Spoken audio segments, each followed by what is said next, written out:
यह किसके लिए है? टीचर्स, पेरेंट्स और स्टूडेंट्स के लिए।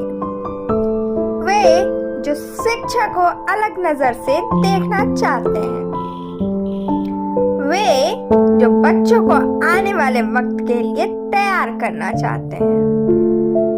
क्रिएटिव स्कूल क्रांति के साथ जुड़े।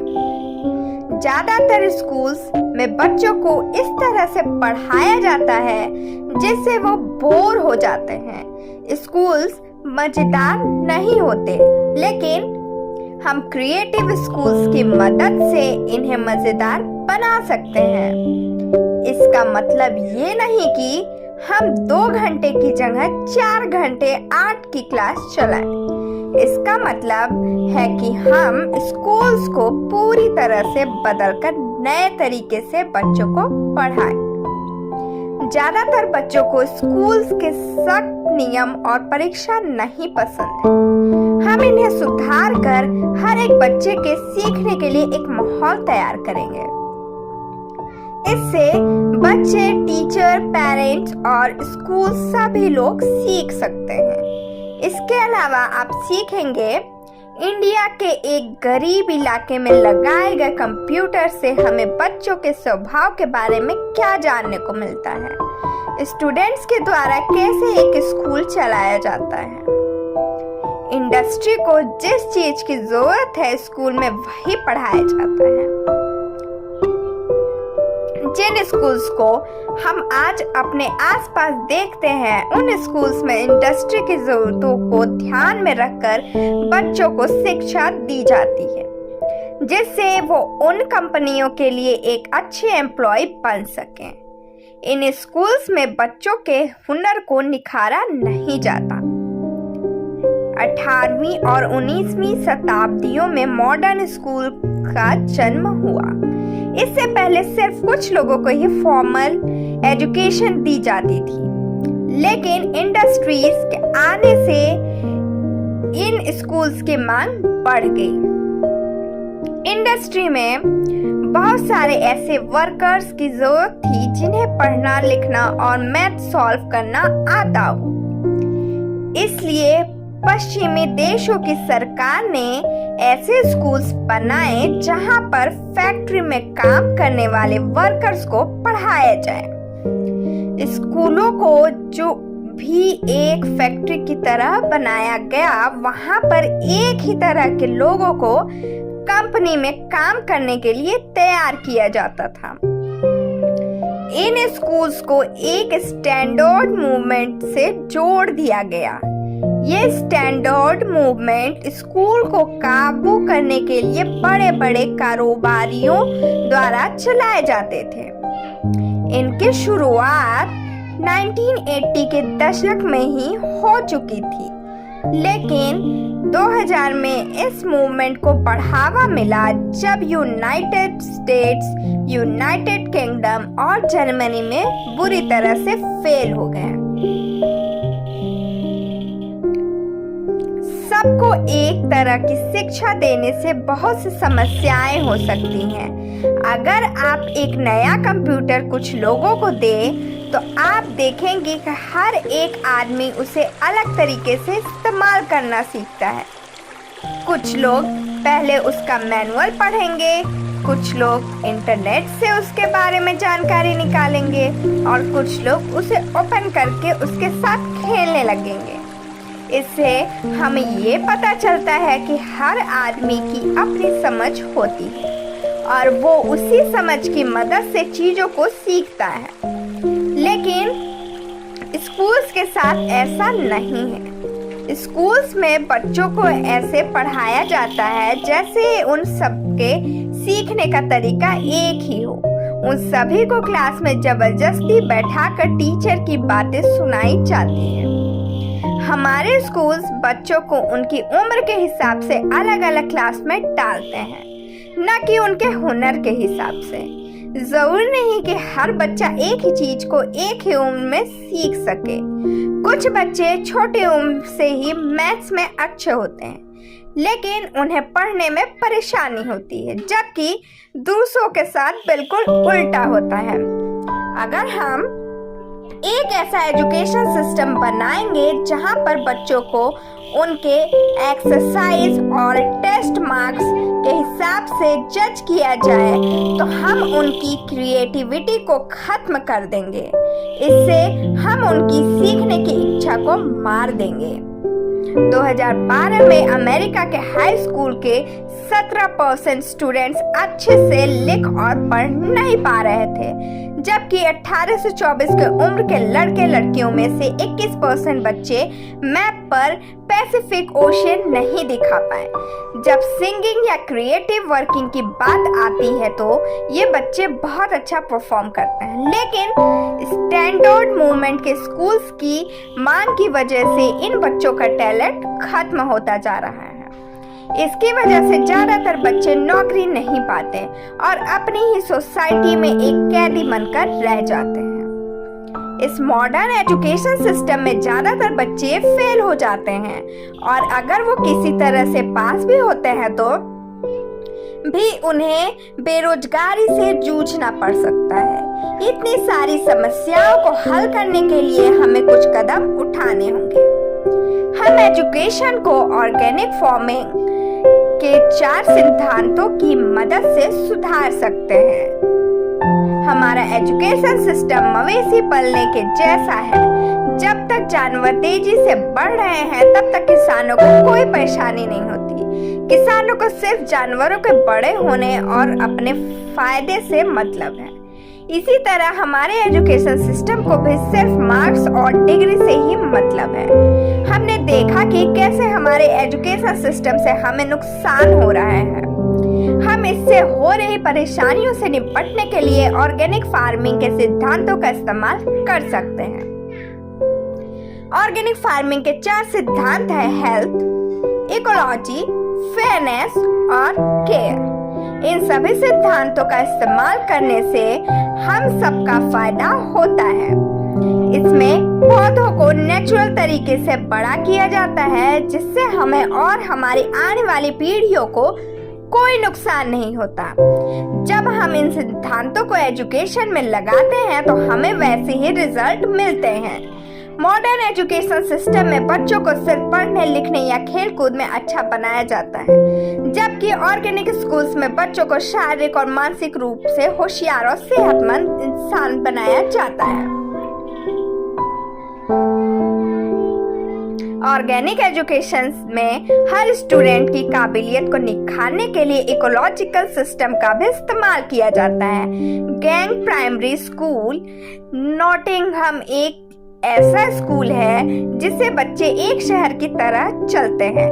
इस स्कूल में एक काउंसिल, एक न्यूज़पेपर और एक फूड मार्केट है, जिसमें बच्चे अलग अलग काम करके बहुत सारी चीजें सीखते हैं। ऑर्गेनिक एजुकेशन से हम हर एक बच्चे पर ध्यान दे सकते हैं। यहाँ के टीचर बच्चों को सीखने के लिए अलग अलग माहौल तैयार करते हैं और प्यार से उनकी देखभाल करते हैं। मगर क्या आप एक ऐसे स्कूल में टीचर हैं जहाँ ऑर्गेनिक एजुकेशन नहीं है? अपने स्टूडेंट्स को अच्छे से पढ़ाने के लिए टीचर को ऐसा करना चाहिए जिससे उनके स्टूडेंट्स बोर ना हो। आने वाले सबक में हम इन सवालों का नजर डालेंगे।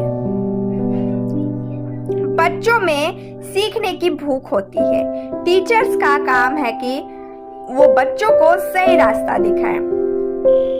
बच्चों में सीखने की भूख होती है। वो 2 या 3 साल के होने तक अपनी भाषा को अच्छे से बोलना सीख लेते हैं। वो किसी नई चीज को देखकर उत्सुक हो जाते हैं और उसके बारे में जानने की कोशिश करते हैं। लेकिन अगर आप किसी क्लास में जाएं तो आप देखेंगे कि वहां पर बच्चे बोर हो जाते हैं और उनका कुछ भी सीखने का मन नहीं करता। उन्हें जिस तरह से सब कुछ सिखाया जाता है, ये उसी का नतीजा है।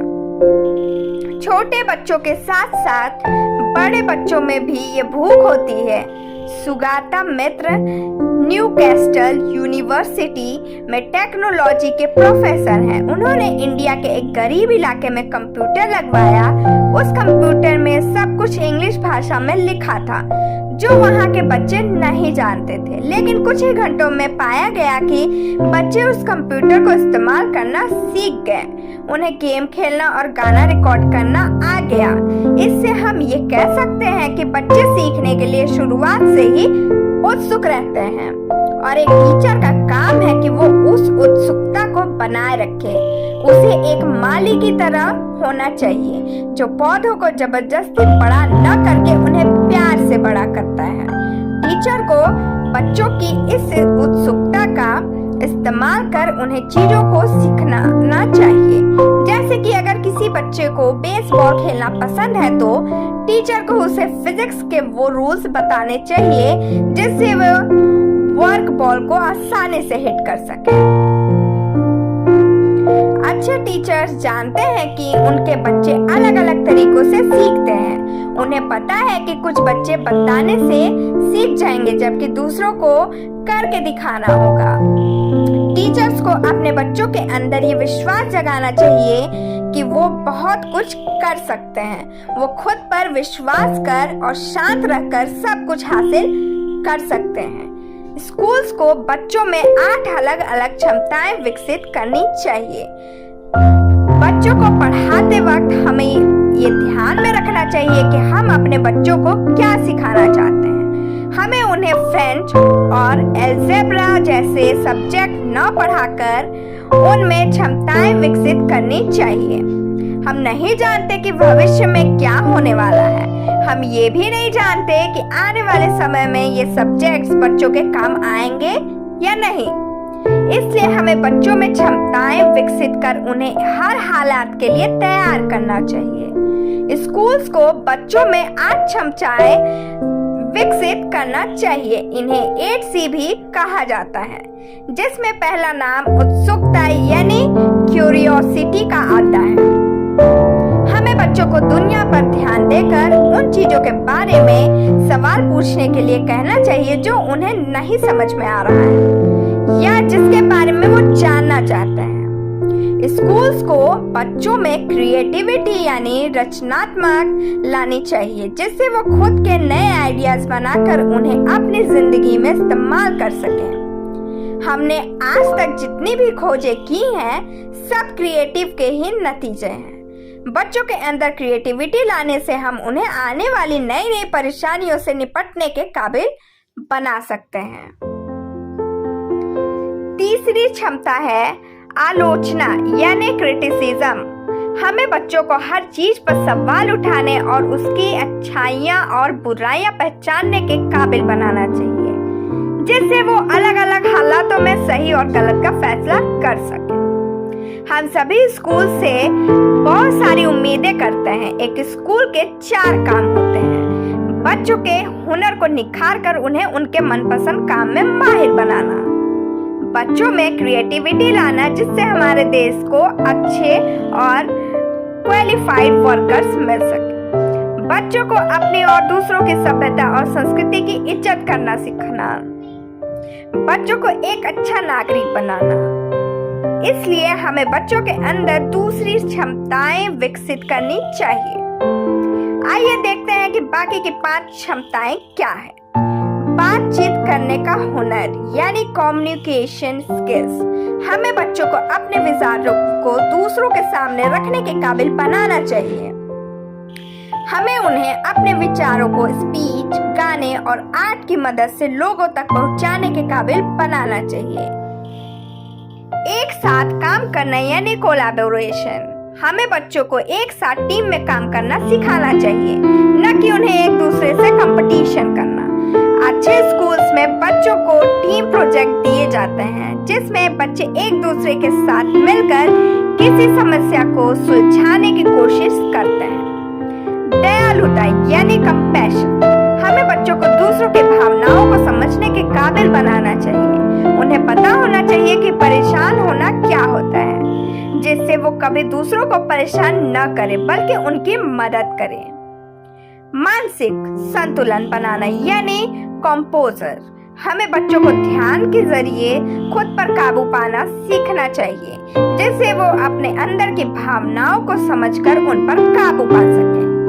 नागरिकता यानी सिटीजनशिप, हमें बच्चों को राजनीति भी सिखानी चाहिए, जिससे वो ये जान सके कि उनका देश कैसे चलता है। इससे वो अपने देश के हित के लिए काम करना सीख कर अन्याय को खत्म करने की कोशिश कर सकते हैं।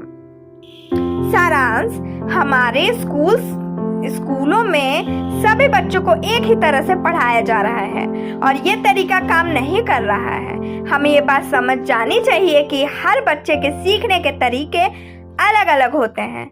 हमें एक ऐसा एजुकेशन सिस्टम चाहिए जो हर बच्चे के हुनर और काबिलियत को निखारे। अपने स्टूडेंट्स को एक दूसरे से सीखने दें। अगर स्टूडेंट्स को उनके दोस्त समझाएं तो उन्हें सारी बातें अच्छे से समझ में आती है। ऐसा इसलिए होता है क्योंकि उनके दोस्तों ने उस चीज को अभी अभी सीखा है। उन्हें पता है कि उसमें क्या समझना मुश्किल है। तो अगली बार अगर आप किसी को कोई हार्ड टॉपिक समझाना चाहें तो उसे एक ऐसे स्टूडेंट से समझाने को कहिए जिसने उसे अभी अभी सीखा हो। आज के लिए बस इतना ही। Thank you, bye bye.